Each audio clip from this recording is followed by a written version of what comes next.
Eh ben, bonjour à tous et à tous les amis, c'est Fernand, j'espère que vous allez bien, en tout cas moi ça va super.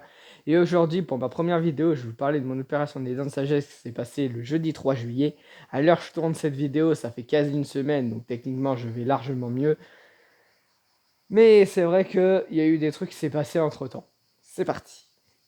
Avant de commencer, déjà l'opération qui a eu lieu le 3 juillet, la veille, c'est-à-dire le 2 juillet, j'ai dû me laver à la bétadine. C'est-à-dire me laver avec un produit exprès pour le jour de l'hôpital. Voilà. J'ai dû me laver le 2 juillet soir et le 3 juillet avec. C'est vrai que c'était pas fameux parce que l'odeur n'était pas fou. Mais bref, passons. Le jour de l'opération, tout se passe bien. On arrive à l'hôpital, on avance, tranquille. Moi, c'est vrai que j'étais pas serein, j'avais très peur. Et on va attendre en salle d'attente quelques temps. Jusqu'à qu'elle nous appelle pour me changer dans une salle. Oui.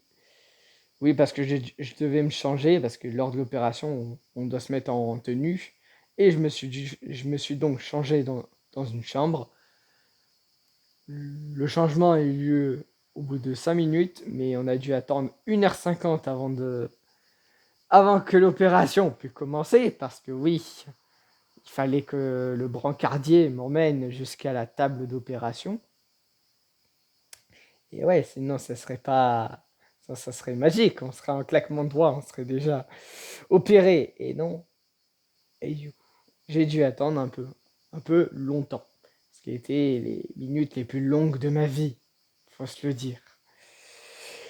Va à l'opération, littéralement je suis en anesthésie générale, donc je ne vois rien, je ne sens rien. Et 1 heure après, on m'a dit que c'était terminé. Oui, l'opération a commencé à 10h. À 11h, j'étais réveillé déjà en pleine présence. Bien sûr, en salle de réveil. Quelques minutes après, on me transporte dans la chambre, mais cette fois dans la vraie chambre d'hôpital, pour littéralement que je puisse me reposer et puis que je puisse manger, pour que après je puisse partir. Et on a attendu 3 heures avant que je puisse rentrer à la maison. Voilà. C'était pas si long que ça à attendre. J'avais la télé, j'étais avec mes parents, j'étais bien. J'avais un peu mal, un peu fatigué. Sauf que maintenant que l'opération a été terminée, les choses ont changé. Notamment la nourriture. Je devais manger que du liquide, donc je me retrouvais à avoir une faim de loup à chaque fois de remanger. Et du coup, ce qui nous amène au numéro 2, de ne pas faire de sport. Et oui, malheureusement, le sport n'était pas accessible pour moi. Voilà, c'est tout pour aujourd'hui. J'espère que cette vidéo, vous l'avez appréciée.